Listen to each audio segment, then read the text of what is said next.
Welcome to the Business of Property podcast. I'm Simon. I'm Stuart. We've been finding, buying and growing income from property for over 20 years, and we talk every week about the reality of running property businesses. We'd really appreciate it if you're one of the many people listening who haven't yet left us a rating or review in your podcast player of choice.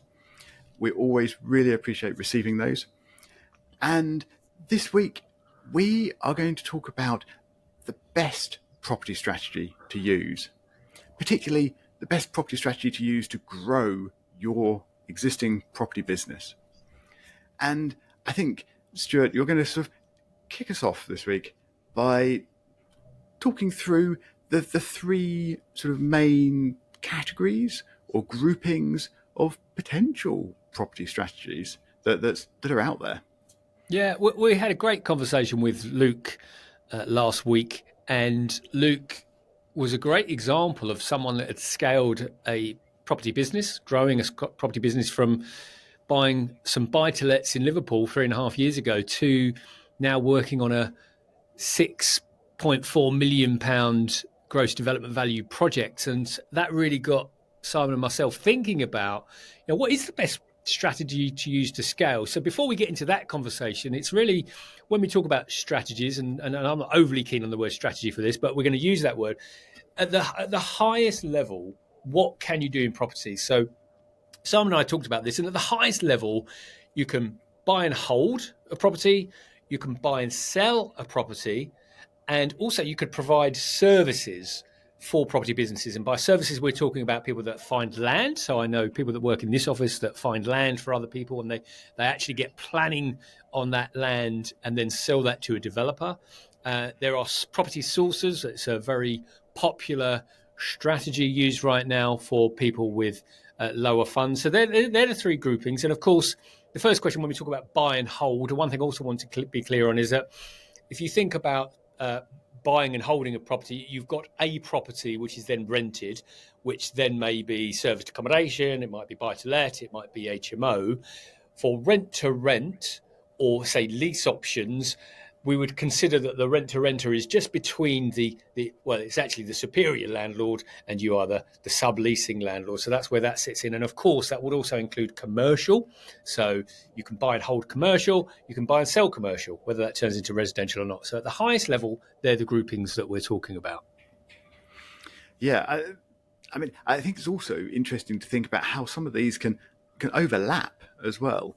So, for example, you mentioned someone who finds land as their property business, and they could do that as a sourcer effectively, but then they can also add on to that the fact they might also help work out the planning potential, or indeed the actual planning application process and seeing that through.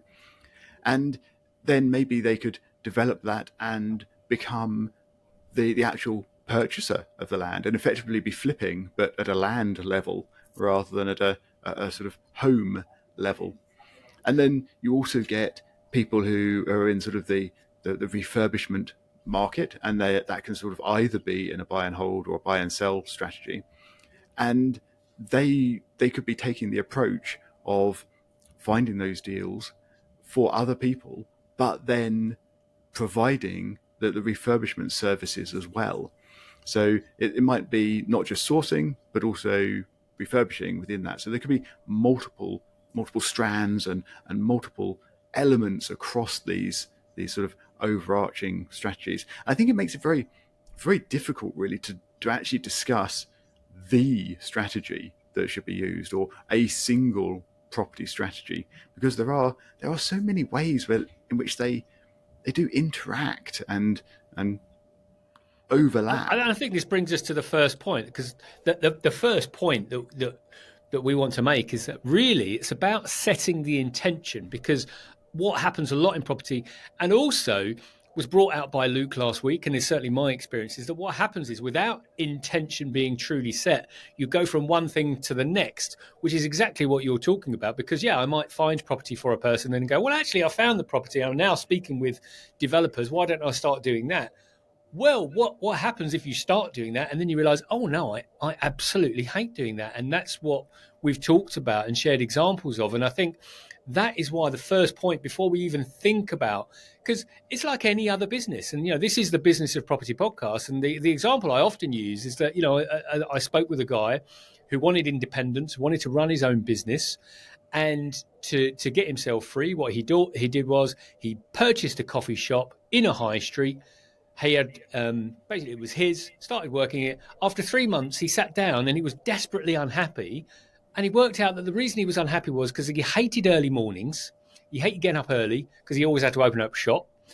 He hated working Saturdays and Sundays, which is prime time for his coffee sandwich shop. And worst of all, he realized that he absolutely hated coffee. And so he had to work with something that he didn't like every day. And that was because all he could think about was his independence from his day job at that time, or his corporate job at that time. And that is really why this is about, because you could do what you've just said and just say, oh, well, I'll just naturally flow into this. But what But happens if you flow into that and you don't like it? exactly. And you said it's important to find what you want out of property or out of your approach, your business. And a lot of the time we will just say, well, what do I want? I want money and I want to replace my salary. And that these are very common objectives. But in choosing a strategy, it's important to not just think about that sort of single end monetary goal, but also what do you want in the business that you are building. Because as you say, if you don't like getting up early in the mornings, you do not want to build a business that requires you to get up early in the morning. And in the property sort of area, when we were talking to Luke, he was talking about developments, and I think this was actually outside the episode recording in the end, but he was talking about an old, large, derelict building that they've been looking at doing a conversion on, and that's fantastic. I love looking at old, interesting buildings, and it always frustrates me that there are these buildings around that are just in disuse, not being used at all. And I would love to work on projects that could actually bring those really interesting properties back into use. And the way you would do that is by creating development projects and working those through. And I think that would be really, really interesting to do. But at the same time, I've got to think what would be involved in doing that. And obviously, you need quite a lot of money. That you'd have to work out how that would work. But also, it would mean going on site, and it would be dealing with builders and subcontractors and arranging lots of people to work through this process. And while I don't mind working with sort of small builders on small projects, it's not my most fun thing. And I think if you scaled that up to the size of a big development project, I think that would probably make me pretty unhappy.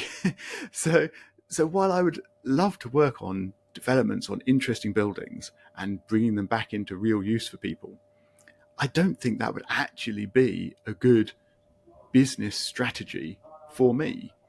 And I think that's a key to working out what's the best.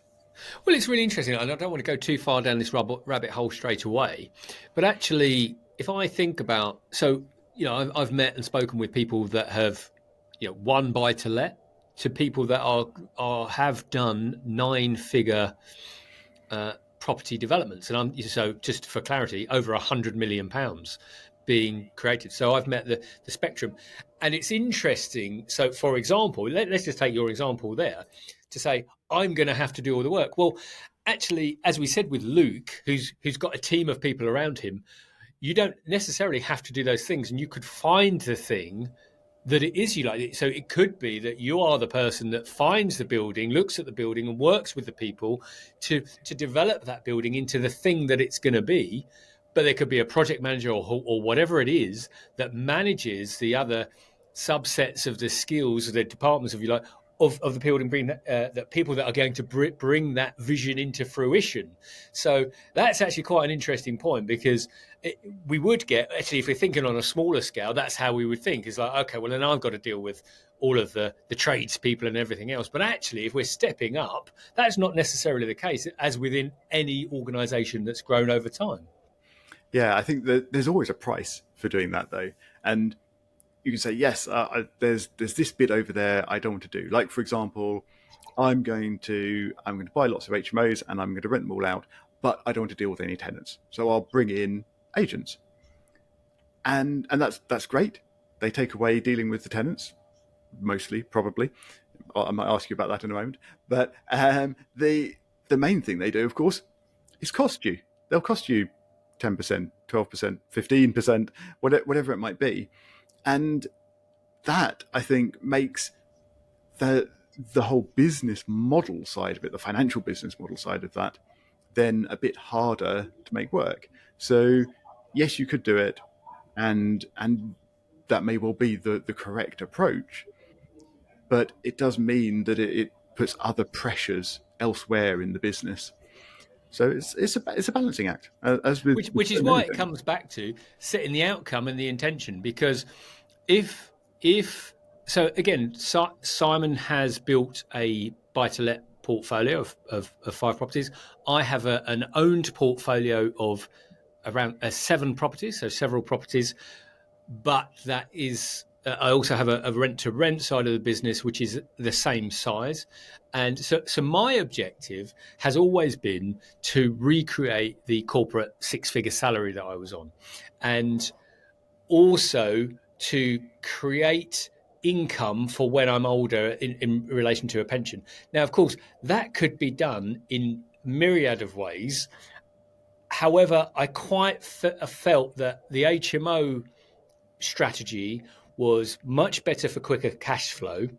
And I also could handle and almost enjoy, no, I do enjoy managing that volume of tenants versus the one serviced accommodation that we've got, where the turnover is much, much quicker.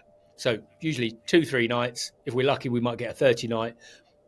So for us, it's about, okay, what do I want to achieve? Okay, so I would like a portfolio that is X size. Let's say I want a portfolio that's £3 million, of course. Now you then have to look at what I have available.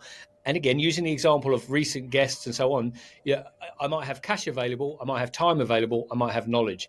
Now, Luke started with zero cash, a little bit of knowledge, but he was able to apply lots of time. And because of that, he was able to bring in other people with knowledge, other people with money, to start rolling that out. And once he'd built that credibility, he went very quickly in property terms from a few buy-to-lets to now working on a multi-million-pound investment. Now, I talked about this on the podcast last week, but for me, originally, I'd have really liked that idea because, of course, multi-million-pounds, who wouldn't? But I've seen the truth of it, which is, number one, I don't think I'm really geared up for that sort of thing. It is quite a lot of pressure. I also know that the multi-million-pounds sounds great, but when it all comes out in the wash, you know, they're bigger sums of money, but not always as big as you might think, not always as the 7 figures. So for me, I dialed myself down to say, actually, I want to be a bit slower than that.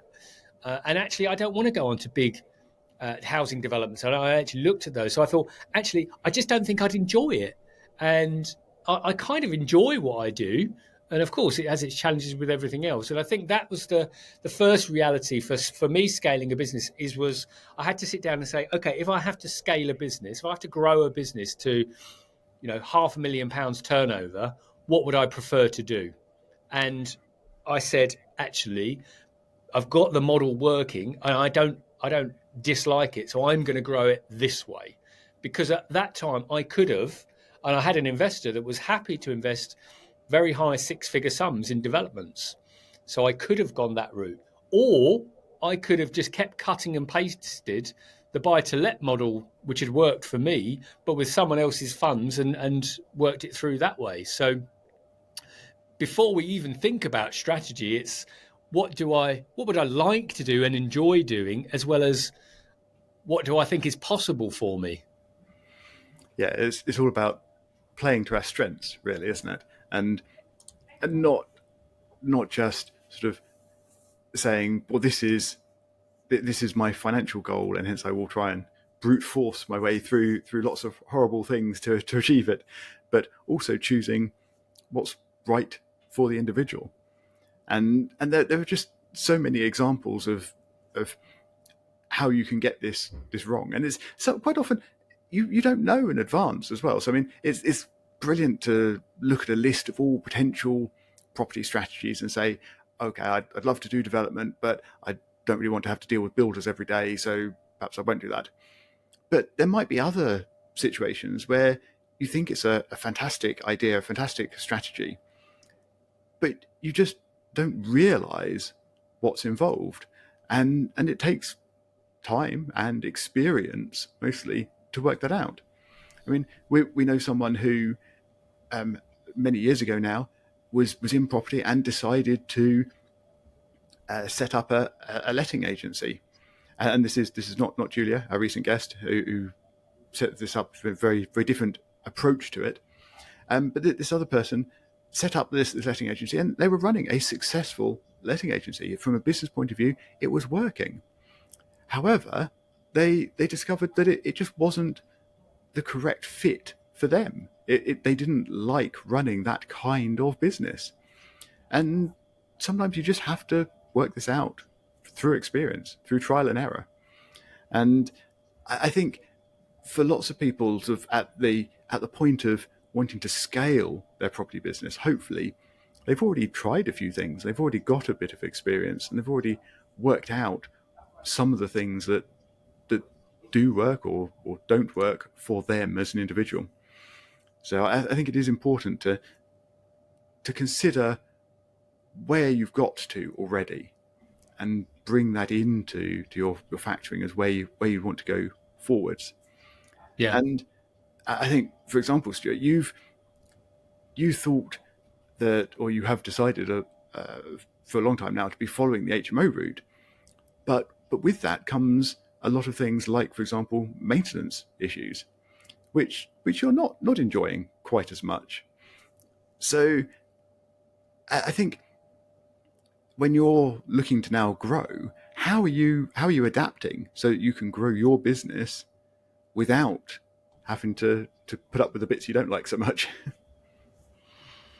Yeah, I think it's the first thing I would say is that you don't do it without those things. You have to manage those things. So for me, it's about building a process around it. So to keep our agency costs down, we took the maintenance on, and fortunately, I say fortunately, so I employed someone in my company. So I have someone that works on pretty much 80% of the time is dealing with the maintenance in the sense of organizing it. And that itself is a learning, which is, if I really want to build a business, am I happy to employ people? Because again, having managed people throughout my career and managed teams of people, I'm very happy to do that. But not everybody is. So if you're in a situation and you say, actually, I want to build this type of business and I'm going to need a team, well, you've got a couple of options, which is, okay, you're then going to need to hire someone to manage that team. If that's not you, it's going to have to be somebody else. And so this is why it always comes back to me, which is I had to think, and as far out as I could think was about 5 years. Is it like, okay, in 5 years' time, what would I really like? Well, I want my portfolio to be this size. I want it to have this loan to value because I'll be much happier with that. And I want it to be providing this income. And then from where I am today, how can I get there? Because I could go the same way as Luke and start speaking with, because we've got enough contacts now to go and find some land. But I'd have a fair amount of learning to do, or I'd have to find a fair amount of people. And as I've already said, I'm not sure it gets my juices flowing. So that wouldn't be the route for me. Do I like, some people like working on commercial, and I think, as we've already said, some people just think the numbers will make the things happen. So, okay, if someone's now talking about commercial to residential, for example, I'm going to take an office, I'm going to turn it into some flats. Great. But where do you start with that? And if it's something you think that excites me, then I think you start solving that problem. is, okay, well, I'll go and get into networking groups. There's lots of people that are talking about this online. I'll find the people that do know about this. Doesn't always mean spending money, but I can go down. And that is why I think it's so important to set the intention first, because otherwise we end up down the hundreds of rabbit holes that exist in property, only to come out the other end and go, actually, I don't really want to do commercial to residential. It's not something that excites me about building a business. Equally, if someone just wants to build a portfolio that provides a pension, provides a legacy, then actually, for example, your approach could be the right one, which is, tell us about what you've done, Simon, to build your portfolio over the last 20 years. Well, my approach has just been really sort of slow and steady background approach, and rolling forwards, sort of using salary from other work and refinancing of properties to very, very gradually really build up a portfolio over the course of over 20 years now. And the intention for me was really to have that as a nest egg, as a pension effectively for the future. And while I do really like property, and I find it very interesting, and as I mentioned earlier, particularly sort of older or grander, more interesting properties, I, I really do enjoy looking at those and investigating them. It's not really something I expect to do as a day job, if you like. And property is much more a financial nest egg, as I mentioned, to build for the future. And it's always been a background thing, and that I think is fine. And there have been times when I've thought I would have liked to have grown it faster. And looking back, obviously with the benefit of hindsight, there are certain times when I could have taken other actions and pushed things faster forwards, and hence ended up with a larger nest egg. But it would still, I think, just be a pension pot, really, rather than anything more active for me. So as we sort of bring this episode to an end, Stuart, of course, we do need to answer, what is the best property strategy? And of course, the title of this podcast is "What's the Best Strategy?" And we are slightly tongue in cheek, as I hope our regular listeners will know. And of course, the best strategy will be the one that you choose, which is right for you. But to answer that on a more serious point, of course, and this really kind of drives home to the point that we're talking, each strategy itself can deliver financially what you need. But if I were to really, and for those that have listened this far, thank you. And just know that whenever we talk about property, we are talking long term here. So I would say a minimum of 5 years. And we know that. So Luke is a great example of someone that's doing things quickly. He's working on his first development, but he said that project is going to be at least 14 months. So really, by the time he's getting into that development, we don't know how long it's going to take to acquire the land and so on. But the point I want to make is that that could be 5 to 7 years of when he first started to getting to where he wants to go, and all of the learning that's been undertaken. So any strategy that we think about, I would strongly urge people to think about it in a long term. So could I do this for 5 years? Can I? If we could use Simon's model of a cut and paste buy to let. At a slower place, we could use my model of, okay, I'm building an HMO portfolio, I'm doing rent to rent. Can I do this every day? Can I handle maintenance calls every day? Can I think about HMO licenses pretty much every day? Can I get calls every day? Could I do that for 5 years? If you said that to me 5 years ago, I'd say, I'm not sure. But, and that's what we need to think about. So if I build a serviced accommodation business, am I happy to take the various brain farts that happen from everyone that comes into our property and asks me where the Wi-Fi code is, where the nearest station is? So every strategy that we know can generate profit and income if it's built properly as a business. And that means also thinking for the longer term. So everything that we've talked about, whether you're going to buy and hold, whether you're going to buy and sell, or even property sourcing, will depend on those things we talk about: time, knowledge, and funds available. And we know that things like property sourcing is more of a stepping stone. But as you've said, there could be stepping stones, natural progressions into If you're sourcing for an investor, you may develop a relationship with that investor and then think about JVs. But that's where I'd start saying, well, okay, now think longer term about what sort of JVs you'd like to do. And if commercial developments is your thing, then Luke's methodology is great, because you don't want to go straight from, a 2-bed buy to let to converting a shopping center into something. And don't get me wrong, I think there's people that have done that, but I truly believe that they're outliers. And I think most of us need to develop the skills and the confidence by doing some of those things. Not all of them. As I say, you can outsource pretty much everything, or build a team around you, build partners around you. So I'm going to summarize that and say, in short, every property can deliver on your outcomes, in your objectives, your financial objectives and your personal objectives of what you want to do. I would just suggest that you make sure you pick one that you feel comfortable working with for a long period of time. I do totally agree. And just to finish up, I would like to reflect on how exciting it can be to build a property business that is dealing with HMO licenses on a daily basis.